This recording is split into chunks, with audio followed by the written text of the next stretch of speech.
Lawyers of Reddit, what's the most ridiculous argument you've heard in court? One of my clients got busted cooking meth. This was a very clear-cut case. They actually caught him in the middle of a cook. No way he was getting out of this one. Even worse, he was cooking at home and children were there. Yep, the DA loaded him up with felonies, there was no bail, and he was being held in the county jail. My client knew he was f***ed. He had been planning to get married a few weeks after he got busted. My client asks me if he can get released for 24 hours so he can still get married. I tell him that I'll ask, but that there's no way in f***ing hell they'll let him out. First, I ask the DA if they will allow it. Nope, they laugh. So I file a motion with the court. Now, I knew the judge was a crusty old conservative family values kind of guy, who also has a raging erection for drug crime. There was no law involved, but I put together an argument about the sanctity of marriage and how the state should encourage marriage at all times, and that sort of thing. We have a hearing and I make the argument. The DA is totally opposed and calls it ridiculous, and the judge grants it. The judge actually decided to allow my client out for 24 hours to get married. He had to surrender at the county jail at 8 a.m. the next day and some other conditions, but still, he was allowed out. Everyone is stunned. Nobody can believe it. The day of the wedding comes, my client gets out, gets married, then goes back to the jail. Everything went exactly like how it was supposed to, which is also pretty shocking. What is your "we will never speak of this again" moment? I got up one night to get some water and found that my teenage son was in the kitchen getting food. He was behind the kitchen counter, so I could only see him from the waist up. When he came around the counter into the hall, two things happened simultaneously. He noticed me and his eyes grew wide in horror, and I saw that he was butt naked except for a pair of socks. He starts trying to panic, run backwards on the tile floor. Imagine Scooby-Doo trying to run, but getting stuck in place in a flurry of limbs, but ended up slipping and taking a hard seat on the tile. Worst of all, he dropped his hot pocket. I made sure he was okay, then went back to bed and laughed my ass off. He didn't make an eye contact with me for like next 5 days. Years later, we were driving and reminiscing about funny memories. I said, "Do you remember that night?" And he cut me off with, "Yes." I didn't even have to specify which night we knew, and we were silent. What happened at your work, which caused multiple people to all quit at once? When I was 16, I worked in the concession stand at a minor league baseball stadium. Minimum wage at the time was $5.15 per hour. This job paid $8, and it was always in the evenings, so it was perfect work. The only bad thing was our management was terrible. One night, the stadium was running a promotion, and it was incredibly busy. We all cleaned as we worked, but nobody had a chance to do thorough cleaning for the whole shift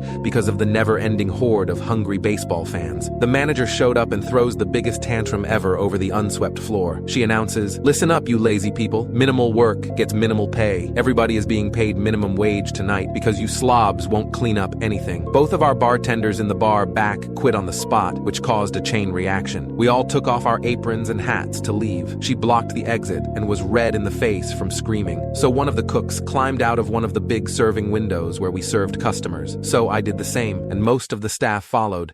People who have outrun cops, how do you do it? I was hanging out at friend's house when my mom texted me to inform me that my girlfriend is on her way back from college to surprise me. Extremely happy, but shocked because my girlfriend hated this dude, so I prefer not to tell her that I was at this friend's place. Had recently told her I was home. I call my mom to ask, when will she be home? She said, any time now. And I freaked out. I ran out of this friend's house without informing him that I'm leaving. I jump in the car and start flying home on a road I should definitely not be flying on. As God fated, I pass a cop and see him hit his brakes in my rear view. I instinctively floor it over the hill, pull into a parking lot, and cut my lights off nighttime. Few seconds pass, and I see him fly by with his wee-woos on. With no time to spare, I pulled back out soon after and finished flying home. Run inside, jerk my clothes off, lay on the couch, turn on the TV, and she knocks on the door. Not 5 seconds later, mission accomplished. Not yet. As soon as she answers, Mom asks me, when did you come home? Has your class ever made the teacher cry? What happened? Angry tears. Had a history teacher one year, really good teacher. He had a teenage son who had unalived himself, and after he took some time off, he came back to work. Standard class clown kid started acting up in his class. Teacher asks him to go into the hallway so he can speak with him privately. We heard their exchange get a little heated, but this kid just cranked it to 11 and insinuated teacher's kid was right to unalive themselves with a father like him. Heard that kid bounce off some lockers about a second after. Teacher came back into the room with angry tears and told one of us to call the school resource officer. It became a big hullabaloo, and teacher ended up suspended for the rest of the year. At the time, I thought it was crazy he'd shove that kid like that. 15 years later and some real-world experience, I'm surprised that's all he did.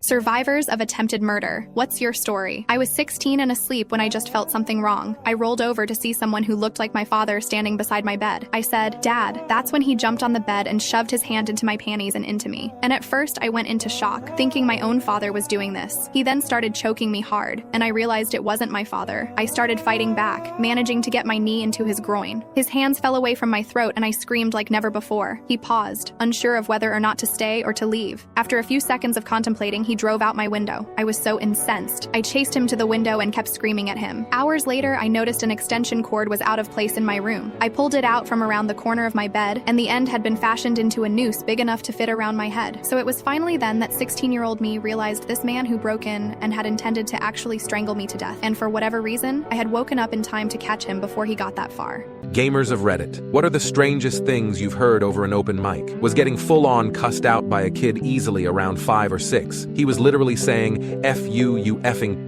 I hope Satan blinks your eyes and a splurge gets in your spit eyes, your stupid little ass." So we started firing back at him with everything we had. We kind of made him cry. Then his mom gets on the mic and starts yelling at us. She's telling us how we are setting a bad example for her child, and we shouldn't be using that kind of language around someone his age. So we went off on her to explain that her kid was being a sailor-mouthed little shit. She started yelling at us, saying that our kid can do whatever he wants. So we said that if he's going to talk shit like an adult, then he's going to have shit talk back to him, like as an adult. She gets even more pissed. This is the best effing part. I'm still laughing about this. The effing grandmother gets on the mic and starts spouting off to us. She's saying that her daughter is a fantastic mother and we need to leave them alone or she's going to call the police. We managed to piss the kid off so bad that we got yelled at by 3 generations of that family in the span of a few minutes. God, it was fantastic.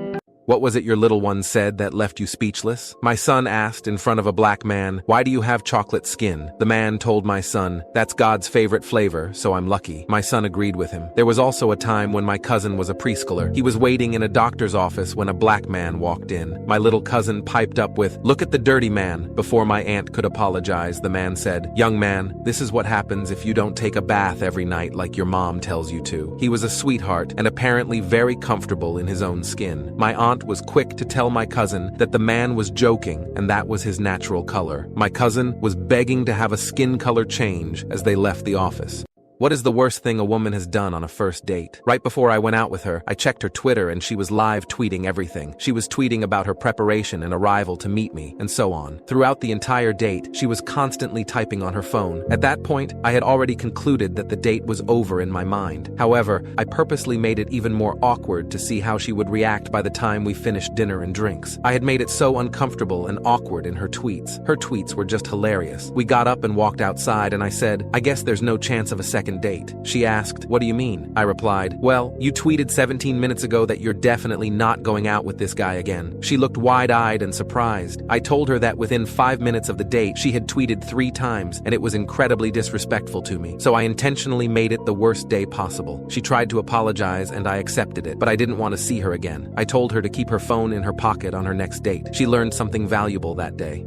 Picking up my girlfriend's blind brother couldn't have been better. So my girlfriend sent me a picture of him, and when I got to the school, he was already waiting for me at the entrance. I just approached him and told him who I was before I could say anything else. He asked me shyly if it was okay to grab my arm. That was a win already, because I didn't have to offer anything. When we were getting closer to the car, I told him an estimated amount of steps I counted lol, so he could get in by himself. I think it was the right move because he smiled. On the way back, I asked him about music. I was ready with everything. Thanks, girlfriend. And we clicked. We talked about music, hobbies, school, you name it. He was super active and nice. But what sealed the deal, I think, was that we were discussing something and I was so into it that I said without thinking, "You don't see the difference." I was like, "Stone." But then I remembered a comment saying it was okay to use verbs like that and prayed to all the gods who didn't take it bad. So I looked at him and he was silently laughing. I breathed again and he continued as if nothing happened. When we got to the house, he grabbed my arm again and thanked me for being so cool and treating him like anyone else. I almost cry. He is such a cool dude. I hope I can get to pick him up some more times.